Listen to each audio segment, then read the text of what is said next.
Everyone, welcome back to my channel. I am Simran Sahani and आज मैं आपको पढ़ाऊंगी class 12th English Vistas book का आखिरी चैप्टर मेमोरीज ऑफ चाइल्डहुड। ये चैप्टर गाइस दो पार्ट्स पे डिवाइड है और दोनों ही पार्ट्स में हमारे को बताया जा रहा है एक टाइप का ऑपरेशन आपको पता है ना, अत्याचार। एक टाइप का ऑपरेशन यहाँ पे समझाया जा रहा है जो एक कम्युनिटी दूसरे कम्युनिटी के ऊपर कर रही है। जैसे कि एक कम्युनिटी अपने आप को बहुत सुपीरियर समझ रही है और दूसरी कम्युनिटी को इंसल्ट कर रही है। इस टाइप का ऑपरेशन हम दोनों ही पार्ट्स में पढ़ने वाले हैं। पार्ट 1 की राइटर है ज़ित्कालासा और पार्ट 2 की राइटर है बामा। तो स्टार्ट करते हैं हम अपने चैप्टर के पार्ट 1 से, जिसको लिखा है ज़ित्कालासा ने।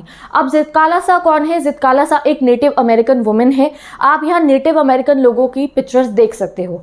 देखो गाइस, ये नेटिव अमेरिकन पीपल होते हैं, ये अपने कम्युनिटी में अपने माहौल में जो है अमेरिका में रहते हैं, ठीक है।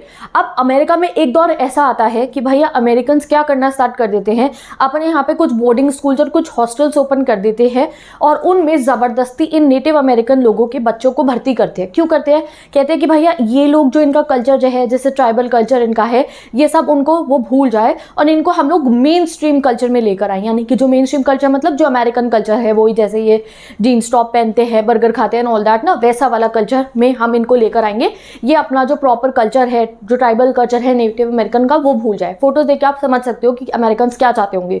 तो इन्होंने बहुत सारे ऐसे स्कूल खोले और ज़बरदस्ती बच्चों को अपने पेरेंट्स से दूर इन हॉस्टल्स में भर्ती करा दिया जाता था बाय अमेरिकन कि भैया यहाँ हम इन लोगों को अच्छे से रहना सिखाएंगे, ढंग से रहना सिखाएंगे, जस्ट लाइक अमेरिकन, और ये अपने ट्राइबल बिलीव्स वगैरह सब भूल जाए, अपने कल्चर की बिलीव्स वगैरह सब भूल जाए। तो हमारी जो ऑथर है ज़ित्कालासा, ये जो चैप्टर है उनका ऑटोबायोग्राफिकल अकाउंट है। ऑटोबायोग्राफिकल मतलब उनके साथ ऐसा अपनी लाइफ में हुआ, ये उनकी लाइफ की सच्ची घटना पे उन्होंने हमें बताया है। क्योंकि वो एक नेटिव अमेरिकन वुमेन थी तो उनके साथ भी ऐसे ही होता है। जब वो छोटी थी तो उनको ज़बरदस्ती ऐसे ही एक स्कूल में भर्ती कर दिया जाता है, ठीक है, कार्लाइल इंडियन स्कूल।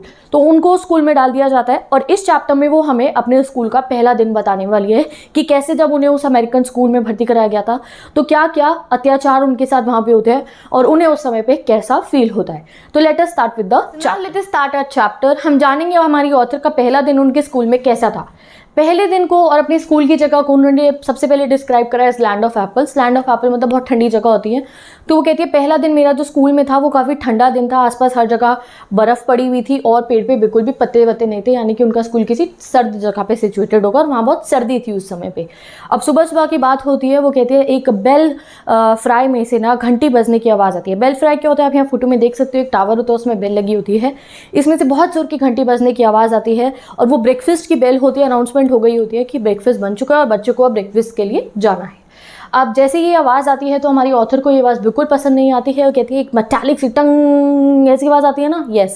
तो कहती है ये जो आवाज़ आती है मेरे कानों में चुभती है, मुझे बिल्कुल पसंद नहीं आती है। उसके बाद और भी वो काफ़ी चीज़ें देखो हमें यहाँ बताती रहेंगी जो उनके स्कूल में उस समय पे हो रहा था, जो एटमॉस्फेयर था, जो हमारी ऑथर को बिल्कुल अच्छा नहीं लग रहा था, वो इरिटेट हो रही थी। कहती है सबसे पहले तो ये घंटी की आवाज़ आती है और उसके बाद क्या होना शुरू हो जाता है, cut cut cut cut cut ऐसे क्लैटर होने की आवाज़ जो आ रही होती है, बच्चों के जूतों की आवाज़ आ रही होती है फर्श पे चलने की। ऑब्वियसली आप समझ सकते हो हमारे स्कूल में भी ऐसे होता है, जैसे असेंबली के लिए अनाउंसमेंट होती है, सब बच्चे अपने जो है जब जा रहे होते हैं ना ऑडिटोरियम तक, ऐसी आवाज़ आ रही होती है फर्श पे चलने की जूतों से। तो ऑथर को वो आवाज़ बिल्कुल अच्छी नहीं लगती है। और फिर क्या होता है, वो कहती है एक अजीब सा शोर मेरे कानों में आ रहा होता है कॉन्स्टेंटली सुबह सुबह के टाइम पे। क्या शोर होता है वो आप इमेजिन कर सकते हो उस चीज़ को। जैसे ही आप स्कूल की बिल्डिंग में गाइज एंटर करते हो, आपने देखा है एक अजीब सा शोर होता है हमारे स्कूल में। कुछ लाउड आवाज़ेस हो रही होती है, जैसे कि कुछ टीचर किसी का नाम ले रहे हैं, कोई किसी को बुला रहा है, कुछ तो लाउड वॉइसेस होती हैं और कुछ अंडर करंट मर्मर करने की, फुसफुसाने की आवाज़ें हमारे कान में आ रही होती है। हमें कुछ समझ में नहीं आता कौन क्या बोल रहा है, बट एक तरीके का एक ऐसा शोर सा हमारे कान में पड़ रहा होता है हमारे स्कूल में। आपने देखा है कभी स्कूल में? Just tell me now in the comment section. किसी ने जैसे ही हम स्कूल की बिल्डिंग में एंटर करते हैं एक अजीब सा शोर कान में आता है, हल्का सा, एक ऐसा लग रहा था कि हाँ बहुत सारे लोग बातें कर रहे हैं, समथिंग लाइक दैट। तो वही शोर हमारी ऑथर के कानों में पड़ रहा था, बट उनको वो शोर बिल्कुल अच्छा इसलिए नहीं लग रहा था गाइस। आप ये मत सोचो वो कंप्लेंट कर रही हैं हर बात को लेकर, उन्हें वो शोर अच्छा इसलिए नहीं लग रहा था क्योंकि वो जो कुछ भी बातें हो रही थी वो एक डिफरेंट लैंग्वेज में हो रही थी, फॉरेन लैंग्वेज में हो रही थी। वो लैंग्वेज उन्हें नहीं आती थी तो उन्हें बड़ा अजीब लगता है ये लोग क्या बातें कर रहे हैं ऑल दैट। और उस समय उन्हें ऐसा लगता है मैं कहाँ फंस चुकी हूँ, क्या हो रहा है ये सुबह सुबह। जो एटमॉस्फेयर वहाँ सुबह सुबह स्कूल में था, उनका बोर्डिंग स्कूल का हॉस्टल का पहला दिन था, तो वो अपने आप को बहुत परेशान महसूस करती हैं। उन्हें लगता है कि मेरा पूरा फ्रीडम मुझसे छिन चुका, मुझे कहाँ लाके इन्होंने रख दिया है। वो जिस कम्युनिटी की थी वहाँ पे ऐसा शोर शराबा नहीं होता था, आपस में लोग जो है ऐसी शांत माहौल में रहा करते थे। इस तरीके का सुबह सुबह कट कर जूतों के चलना, ये सब माहौल से वो फेमिलियर नहीं थी, तो उन्हें बहुत अजीब लगता है और वो परेशान हो जाती हैं।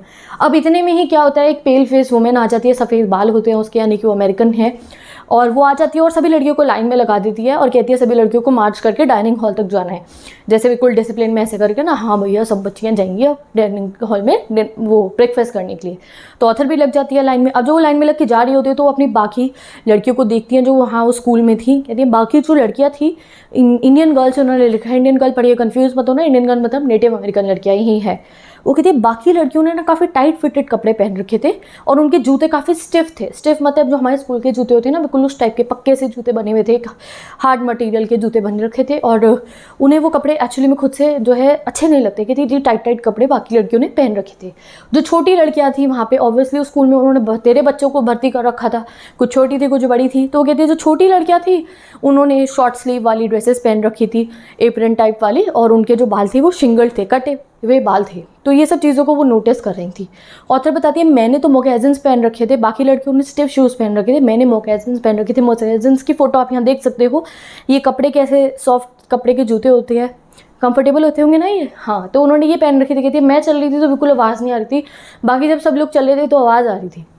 अब जब सब लोग चल के डाइनिंग हॉल में जा रहे होते हैं तो एकदम से क्या होता है, हमारी ऑथर ने ना एक ब्लैंकेट छोड़ रखा होता है अपने कंधों पे, तो पता नहीं कौन आता है और उनका ब्लैंकेट ऐसे उनके ऊपर से ही उतार देता है। तो उन्हें काफ़ी एम्बेरस फील होता है कि ऐसे उनका ब्लैंकेट उतार लिया गया है। और तब वो बाकी लड़कियों को नोटिस करती हैं, कहती है पता नहीं कैसे इन लड़कियों को इन टाइट फिटेड कपड़ों में अजीब नहीं लग रहा है, मुझे तो काफ़ी इंडिसेंट लग रहा है जिस तरीके के कपड़े इन्होंने पहन रखे हैं। अब आप उनकी जो है सिचुएशन को इमेजिन करो गाइस, वो अपने ट्राइब से अभी अभी यहाँ पे आई हैं, उनको अमेरिकन बनाने की कोशिश पूरे तरीके से स्कूल में करी जाएगी। अब वो जो बाकी लड़कियों को वो देख रही थी, उन्हें वहाँ आए हुए काफ़ी समय हो चुका होगा, तो उन्हें लगता है कि अच्छा इन्होंने कैसे टाइट कपड़े पहन रखे, हो सकता है कुछ समय बाद उनको भी वो यूनिफॉर्म पहना दी जाए, वही टाइट कपड़े, वही स्टिफ जूते पहना दिया जाए। बट अभी जब पहला दिन है हमारे ऑथर का, तो उन्हें वो सब चीज़ें देख के बिल्कुल अजीब लगता है कि कैसा इन लोगों को कपड़े पहना रखे। अब कुछ नहीं होता, वो ये सब सोच ही रही होती है कि अब वो लोग चलते चलते डाइनिंग हॉल तक पहुंच जाते हैं। सब लोग डाइनिंग हॉल तक पहुंच जाते हैं, सारी लड़कियां लाइन बना के, सामने वाली तरफ से कहती हैं कि लड़कों की लाइन आ रही होती है, लड़के आ रहे होते हैं लाइन बना के। अब उन लड़कों की लाइन में वो कहती है 3 लड़के ऐसे थे जो मुझे लगे मेरी पार्टी के हैं। मेरी पार्टी के हैं मतलब कहती हैं कि उन्होंने वैसे कपड़े नहीं पहन रखे थे जैसे बाकी लड़कों ने पहन रखे थे, उनके कपड़े डिफरेंट थे। साथ ही के साथ उन लड़कों के फेस पे एक मायूसी थी, वो अनकंफर्टेबल फील कर रहे थे, जैसा हमारा ऑथर फील कर रही थी। उन्हें लगता है वो लड़के भी वैसे ही फील कर रहे होंगे। उन लड़कों को भी अच्छा नहीं लग रहा था वहाँ पे उस माहौल में, और हमारी ऑथर को भी नहीं लग रहा था। तो कहीं ना कहीं वो उन लड़कों से कनेक्टेड महसूस करती है कि हाँ ये 3 लड़कों को भी अच्छा नहीं लग रहा है, मुझे भी नहीं लग रहा। और वो उनको देखती रहती हैं कि हाँ जैसे हमारे ऑथर पसंद नहीं आ रहा था इस टाइप के कपड़े, इस टाइप का माहौल, उन लड़कों को भी नहीं आ रहा था। अब वो उनको देख ही रही होती है कि सडनली एक छोटी सी बेल बजने की आवाज़ आती है। वो छोटी सी बेल बजने की आवाज़ आती है तो सब बच्चे कुर्सियाँ निकाल लेते हैं अपने बाहर टेबल्स में से। अब ऑथर भी कुर्सी निकाल लेती हैं और क्या करती है, उस कुर्सी के ऊपर बैठ जाती हैं, यानी कि उस चेयर के ऊपर बैठ जाती हैं। और जैसे वो चेयर पर बैठती हैं वो आसपास में देखती है कोई नहीं बैठा होता, बस हमारी ऑथर बैठी हुई हैं, तो वो चेयर से ऐसे यूँ खड़ी हो जाती हैं। फिर एक और बेल बजती है और अब सारे बच्चे चेयर पे बैठ जाते हैं। अब हमारी ऑथर क्रॉल करके वापस से चेयर पे बैठ जाती है। तो ये क्या हो रहा है, ये एक टाइप का डिसिप्लिन है जो वहाँ स्कूल में बच्चों को सिखाया जा रहा है। एक बेल पे सब बच्चों ने कुर्सी निकाली, दूसरी बेल पे बच्चे बैठे। अब हमारी ऑथर को क्या पता है, उन्होंने कहा बेल बजी, चेयर निकले, मतलब बैठ जाओ, चेयर निकल के बैठ जाती हैं। फिर वो देखती हैं आसपास में कोई तो बैठा नहीं, मैं बैठी हूँ, उन्हें बड़ा अजीब सा लगता है तो वो उठती हैं। सेकंड बेल बजती है तो उन्हें फिर एकदम से जाके बैठना पड़ता है। तो she is feeling very embarrassed right now. अब ये सिचुएशन हुई होती है कि फिर क्या होता है, एक आदमी की बहुत ज़ोर ज़ोर की कुछ बोलने की आवाज़ आती है। तो वो उस आदमी को यूँ देखना शुरू करते हैं, अरे कौन बोल रहा है, कहाँ से आ रही है, वहाँ दिख तो रहा नहीं, कोई बड़ा सा डाइनिंग हॉल होगा ना। और बाकी सब बच्चे उस आदमी को नहीं देख रहे थे, बाकी सब बच्चे ऐसे नीचे बैठे हुए थे, ऐसे देख रहे थे। एक्चुअली में वो आदमी प्रेयर कर रहा था, बाकी सब बच्चे प्रेयर कर रहे थे, बट हमारी ऑथर को तो कोई नॉलेज नहीं है ना, तो वैसे देख रही होती थी कौन है, कौन बोल रहा है। और इतने में ही वो जो पेल फेस वुमेन थी, शायद वो कोऑर्डिनेटर हो, वार्डन हो, उनके ऐसे घूर के देखते कि ये बच्ची तो बिल्कुल डिसिप्लिन में नहीं रह रही है। तो ऑथर डर जाती, कहती है पता नहीं क्यों देख रही है मेरे को। और एंड देन व्हाट हैपन्स कि वो आदमी बोलना रोक देता है और एक और घंटी बजती है। अब जब एक और घंटी बजती है तो सब बच्चे से कांटे चम्मच उठा लेते हैं, अपने फॉर्क और नाइफ, कांटे चम्मच, फॉर्क और नाइफ उठा लेते हैं। और ऑथर ये जैसे देखते सब बच्चों ने फॉक नाइफ उठा लिया और वो खाना शुरू करने वाले हैं। ऑथर अब तक बहुत सहम जाती है, डर जाती है कि भाई हो क्या रहा है, 1 घंटी बजेगी, बैठोगे, दूसरी घंटी पे उठोगे, एंड फिर प्रेयर होगी, फिर फॉक चम्मच उठानी, ये सब सुन के, और वो उस पेल फेस बुढ़िया ने उन्हें घुरा ही था, ये सब देख के वो एकदम से घबरा जाती है एंड शी स्टार्टेड क्राइंग। वो रोना शुरू कर देती है, लिटरली वो डर जाती हैं गाइस इस टाइप का डिसिप्लिन देख के कि भैया क्या किस चीज़ की तैयारी करा रहे हो, हमारे को क्या कर रहे हो, बैठो उठो एक बेल पे, ये करो वो करो। तो वो डर जाती है एंड शी स्टार्टेड क्राइंग। ठीक है, अब ये तो वो कहती है पहले दिन का ये मेरा बहुत छोटा सा किस्सा है जो मेरे साथ हुआ था कि मैं रो दी इतने से किस्से के अंदर। अभी और कुछ होने था मेरे पहले दिन में जो सुन के आप लोग बहुत ज़्यादा हैरान हो जाओगे। तो उसको वो कहती है कि अब पहले दिन में नेक्स्ट चीज़ मुझे क्या पता चलती है, मेरी एक फ्रेंड थी वहाँ पे जूडेवन को इंग्लिश बोलनी तो नहीं आती थी, बट इंग्लिश के कुछ कुछ शब्द आते थे। तो वो कहती है जूडेवन ने वो जो बूढ़ी थी ना, वो पेल फेस और वाइट बालों वाली, उसको कहते हुए सुना था कि भैया इन बच्चियों के ना बाल काट दिए जाएंगे। और ये बात सुन के हमारी वो तो बहुत डर जाती है, बहुत ज़्यादा गुस्से में आ जाती है, कहती क्या बाल काट दिए जाएंगे। हाँ, वो जो जूडेवन थी उसने सुना था उस पेल फेस वुमेन को डिस्कस करते हुए कि इन बच्चों के बाल काट दिए जाएंगे। हमारी ऑथर को ये बात बिल्कुल अच्छी नहीं लगती है। क्यों? क्योंकि उन्होंने अपनी मदर से सीखा था कि उनकी कम्युनिटी में, उनके नेटिव अमेरिकन कल्चर में बाल सिर्फ उन्हीं के काटे जाते हैं। शिंगल्ड हेयर, शिंगल मतलब कटे हुए बाल, सिर्फ उन्हीं के होते हैं। जैसे कभी कोई दुश्मन के एरिया में चला जाता है ना, वॉरियर्स जो होते हैं, लड़ने वाले जो लोग होते हैं, वॉरियर्स होते हैं, तो अगर कोई दुश्मन के तरफ चला जाए, दुश्मनों से पकड़ लेना, तो वो दुश्मन उनके बाल काट दिया करते थे। या फिर कोई मोर्नर हो, यानी कि कोई किसी के डेथ का शोक मना रहा हो, तो उसके बाल काट दिए जाते हैं। या फिर कोई कायर हो, कोई कायर इंसान हो कि डरपोक टाइप का, कायर टाइप का इंसान हो, उसके बाल काट दिए जाते हैं। तो जब ऑथर को पता चलता है कि उनके बाल काट दिए जाएंगे तो वो बहुत डर जाती हैं। वो कहती है नहीं, मैं तो अपने बाल नहीं काटने दूंगी। जूडेवन और वो इस चीज़ को लेकर डिस्कशन करते हैं क्या होगा क्या नहीं होगा। आपको याद है इन्होंने बताया था छोटी बच्चियों की भी शिंगल्ड हेयर थे। वो अमेरिकन यही कर रहे थे, पहले उनके बाल काटते थे क्योंकि वो अमेरिकन नेटिव अमेरिकन लोगों के लंबे लंबे ब्रेड्स होती थी, चोटी इतनी लंबी लंबी, तो उनके बाल काटते थे। तो ऑथर कहती है मैं नहीं करूँगी, मैंने अपने बाल कटवाऊंगी। तो जूडेवन कहती है नहीं बहन, हमारे को इनको सबमिट करना पड़ेगा, ये बहुत स्ट्रॉन्ग है, हम कहाँ लड़ पाएंगे इनसे। तो जूडेवन तो गिव अप कर देती है, कहती है बाल काटेंगे तो कटवाने ही पड़ेंगे।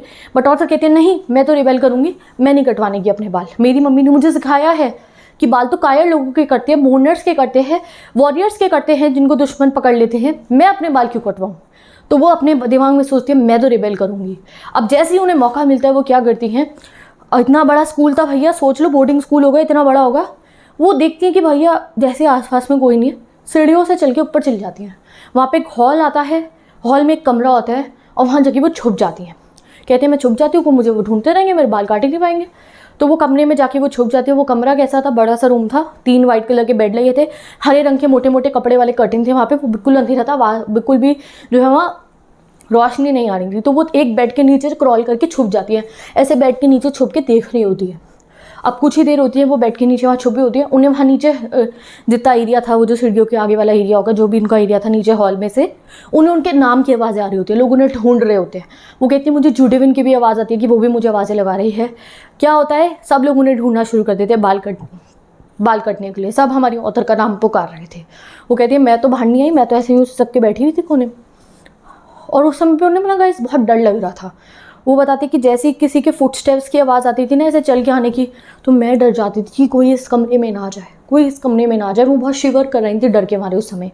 अब ऐसा ही होता है, कुछ देर बीतती है कि कुछ लड़कियां और एक वुमेन उस कमरे में एंटर हो जाती है। अब हर कमरे की चेकिंग कर रही होंगी ना, वो उस कमरे में भी आ जाती है। वो कहती है लड़कियाँ आती हैं, वो ऐसे सेफ के पीछे, सेफ नहीं ट्रंक के पीछे देखती है, ऐसे क्लोजेट्स के डोर ओपन करके देखती है, इधर उधर सब झाँकती है कि कोई छुपा तो नहीं वहाँ यहाँ पे। और कहती है उनमें से एक लड़की क्या करती है, वो कर्टेन हटा देती है, हरे वाले मोटे वाले कपड़े वाले।